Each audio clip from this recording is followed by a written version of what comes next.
Hello everyone, welcome to Star IQ. मेरा नाम है सुनील और आज इस लेक्चर में हम लोग बात करने वाले हैं 2 दिसंबर 2020 के नेशनल और इंटरनेशनल करंट अफेयर्स की। अगर आपको मेरे द्वारा पढ़ाए गए सभी लेक्चर्स का पीडीएफ फाइल चाहिए तो आप मेरे Telegram channel star IQ PDF को जरूर ज्वाइन कीजिएगा। यहाँ पे मेरे द्वारा पढ़ाए गए सभी लेक्चर्स का पीडीएफ फाइल आप लोगों को मिल जाएगा। आगे बढ़ते हैं हम लोग और आज का पहला क्वेश्चन जानने से पहले कल आपसे सवाल पूछा था, उसका सही जवाब क्या रहेगा। जो हमारा अयोध्या का एयरपोर्ट है उत्तर प्रदेश में, उसका नाम बदल दिया गया है। उसका नाम क्या बदला गया है? मर्यादा पुरुषोत्तम श्री राम एयरपोर्ट, यानी कि सी ऑप्शन जो है इस क्वेश्चन का हमारा वो बिल्कुल ओके था इसका। चलिए आगे बढ़ते हैं हम लोग और आज का पहला क्वेश्चन जान लेते हैं कि क्या है।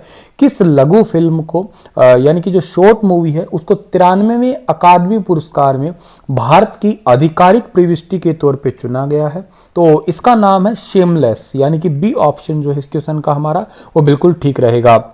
और ये किथ गॉम्स की लघु फिल्म है, शॉर्ट मूवी है जिसका नाम है शेमलेस। इसको लाइव एक्शन शॉर्ट फिल्म जो लिस्ट है या जो सीरीज है उसके 93वें अकादमी पुरस्कार में भारत की आधिकारिक प्रविष्टि के रूप में इसे चुना गया है। और सयानी गुप्ता, हुसैन दलाल और ऋषभ कुबैर जो हैं इन्होंने इसे जो है कंप्लीट की तैयार किया है, या यूं कहिएगा इन्होंने इसके अंदर हिस्सा लिया है, डायरेक्ट किया है इस पूरी मूवी को, ठीक है। और जो लगातार ऑनलाइन खाना ऑर्डर करता रहता है और सयानी गुप्ता के द्वारा अभिनीत एक हताश और क्षमा प्रार्थी पिज्जा डिलीवरी लड़की द्वारा खुद को फंसा हुआ पाता है, इस टाइप से कुछ इसमें जो है स्टोरी दिखाई गई है।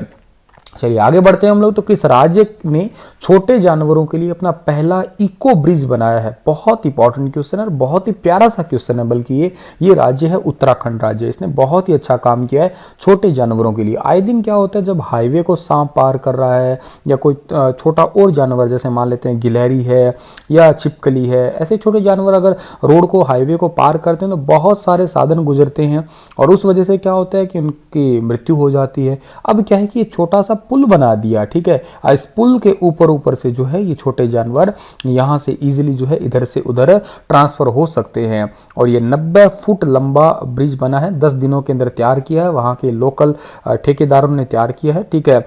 और ये काला डूंगी नैनीताल राजमार्ग पे बनाया गया है। 2 लाख रुपए लगे हैं इस पे। 5 फुट चौड़ा है ये, 40 फुट ऊंचा है जमीन से ये। यहाँ तकरीबन जो है 2 से 3 लोग आदमी भी इस पे चढ़ सकते हैं, ऐसा टूटेगा नहीं है। तेंदुए भी जो है उम्मीद है कि यहाँ से ही क्रॉस करें, वो भी रोड से ना जाएं या बीसी से जाएं। तो ये बहुत ही इंपॉर्टेंट सा काम किया है, ठीक है, उत्तराखंड की राज्य सरकार ने।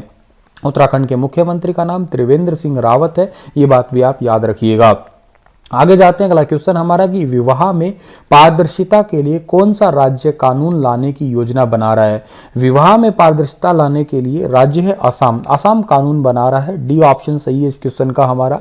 एक्चुअल में असम जो है, असम के स्वास्थ्य मंत्री जिनका नाम है हिमंत बिश्वा, ये जो है हाल ही में इन्होंने बताया कि जो कानून है दूल्हा और दुल्हन दोनों के लिए जरूरी जानकारी, जैसे कि उनके धर्म, उनके आय के जितने भी स्रोत है, उनका खुलासा करना आवश्यक है। कई बार आप लोगों ने देखा होगा कि शादी से पहले कह देते हैं कि भाई ये लड़का इतना कमाता है, लड़की इतनी कमाती है, ठीक है, लेकिन एक्चुअल वो बातें झूठी होती है। शादी के कुछ महीने बाद, कुछ सालों बाद में पता लगता है कि एक्चुअल में तो कोई काम ही नहीं लगे होते हैं, ठीक है। और ये एक पर्टिकुलर कानून बनाया जाएगा, ठीक है, राज्य का नया विवाह कानून होगा। उत्तर प्रदेश और मध्य प्रदेश में राज्य में लागू कानूनों से थोड़ा सा अलग होगा। वहां पे वैसे कानून बने लेकिन यहाँ थोड़ा सा अलग होगा, फीमेल को थोड़ा सा ज्यादा वैल्यू दी जाएगी इसमें, ठीक है। असम राज्य का यह विवाह कानून प्रेम विवाह के साथ साथ सामान्य विवाह के लिए भी अनिवार्य होगा, ठीक है, मतलब नेसेसरी होगा। कुछ कंडीशंस के अंदर जो है कमाना भी जरूरी होगा, ठीक है, क्योंकि ऐसा होता है कि बहुत सारे शादी की जोड़े जो हैं बेसिकली सिर्फ और सिर्फ फाइनेंस कंडीशन की वजह से, पहले तो वो लव मैरिज होती है लेकिन बाद में जो है वो डाइवोर्स तक पहुंच जाती है इस फाइनेंस कंडीशन की वजह से ही।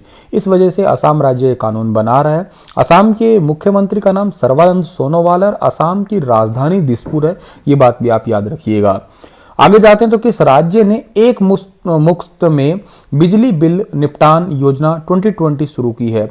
एक मुश्त का मतलब है एक ही बार में, ठीक है, एक ही बार में बिजली बिल निपटान योजना 2020 शुरू की है अभी रिसेंटली गोवा ने, यानी कि ए ऑप्शन जो है इस क्वेश्चन का हमारा वो बिल्कुल ठीक रहेगा। गोवा के मुख्यमंत्री का नाम है प्रमोद कुमार सावंत। इन्होंने 30 नवंबर 2020 को अपने राज्य के सभी बिजली उपभोक्ताओं के लिए एक मुश्त निपटान योजना शुरू की है। इसके तहत कुल 18.3 करोड़ रुपए की जो है छूट दी जाएगी, ठीक है। ये काफ़ी इंपॉर्टेंट है। जो डिफॉल्टर्स है, जिनके बिजली के बिल जो है अभी पेंडिंग है, उनके लिए जो है ये 50% तक का, बेसिकली क्या है कि जैसे मान लेते हैं कि टोटल है, टोटल बिल का 50% शुल्क तो माफ कर देगी राज्य सरकार और 50% ही देना पड़ेगा वहाँ के लोगों को। तो ओवरऑल जो है ये 18.3 करोड़ रुपए की छूट हो जाएगी। और गोवा की राजधानी पणजी है, याद रखिएगा, भारत का सबसे छोटा राज्य है ये क्षेत्रफल की दृष्टि से। आगे जाता हूं, अगला क्वेश्चन हमारा रहेगा कि उम्र भर लोगों से जुड़ने वाले किस समाचार पत्र के चेयरमैन व स्वर्गीय रमेश चंद्र अग्रवाल के नाम पर डाक विभाग ने डाक टिकट जारी किया है। तो डाक विभाग ने डाक टिकट जारी किया है और ये आपको अच्छे से पता होगा, रमेश चंद्र जो हैं ये दैनिक भास्कर से जुड़े हुए हैं, यही इसी के ही चेयरपर्सन थे। और ये अभी रिसेंटली जो है 12 राज्यों के मुख्यमंत्री और 4 राज्यपालों को जो है भेंट किया गया है। और दूसरी बात ये है कि 76वें जन्म दिवस के रूप में जो है इनके नाम से या इनकी फोटो के साथ में जो है डाक टिकट जारी किया गया है। आपको मैं बता देता हूं कि जो ये न्यूज़पेपर है ये सबसे पहली बार इशू हुआ था 1958 से, दैनिक भास्कर भोपाल से। उसके बाद में ये 1985-86 के बाद में जो है धीरे धीरे एक्सपेंड होने लगा था भारत के अन्य राज्यों के अंदर। निम्न में से किस राज्य से राज्यसभा सांसद अभय भारद्वाज का रिसेंटली निधन हो गया है? अभय भारद्वाज का रिसेंटली निधन हुआ है, ये गुजरात के थे, यानी कि ए ऑप्शन सही है इस क्वेश्चन का हमारा। आपको फोटो में दिखाई दे रही होंगे ये, ठीक है।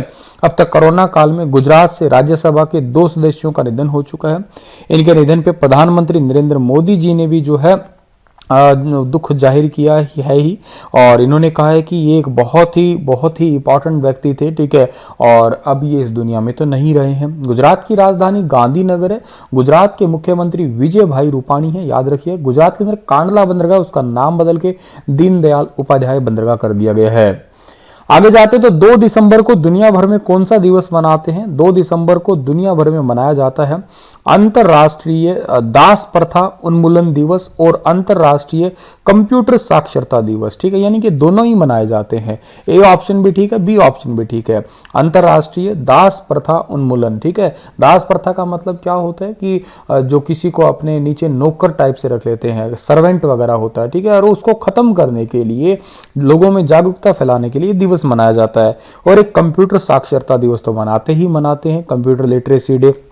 इसके अलावा एक क्वेश्चन और भी बन सकता है क्या कि 2 दिसंबर को एक और भी इंपॉर्टेंट डे है, इसका नाम है नेशनल पॉल्यूशन डे, ठीक है। नेशनल पॉल्यूशन डे यानी कि राष्ट्रीय प्रदूषण नियंत्रण दिवस, national pollution control day, sorry, ठीक है। बी ऑप्शन सही है इस क्वेश्चन का हमारा। राष्ट्रीय प्रदूषण कंट्रोल डे जो होता है आपका, पॉल्यूशन कंट्रोल डे 2 दिसंबर को हर साल सेलिब्रेट किया जाता है। बस इसका सीधा सा उद्देश्य है कि पॉल्यूशन को कम करना, ठीक है। और वैसे आपको मैं बता देता हूँ एक और इंपॉर्टेंट बात आती है, 2-3 दिसंबर से ही 1984 में भोपाल गैस कांड हुआ था 2-3 दिसंबर की रात को। और मिथाइल आइसोसाइनेट जो थी वो यहाँ से लीकेज हुई थी, हजारों लोगों की जान गई थी, ठीक है।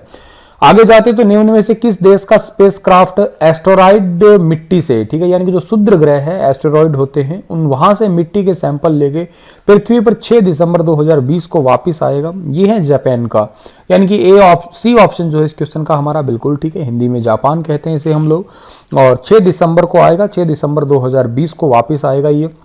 और पृथ्वी से तकरीबन 34 करोड़ किलोमीटर की दूरी पे जो है राइगू एस्टेरॉयड क्षुद्र ग्रह जो है वहां पर शुक्रवार को जापान का अंतरिक्ष यान सफलतापूर्वक उतर गया और वहां से मिट्टी लेके अब वापस आएगा ये।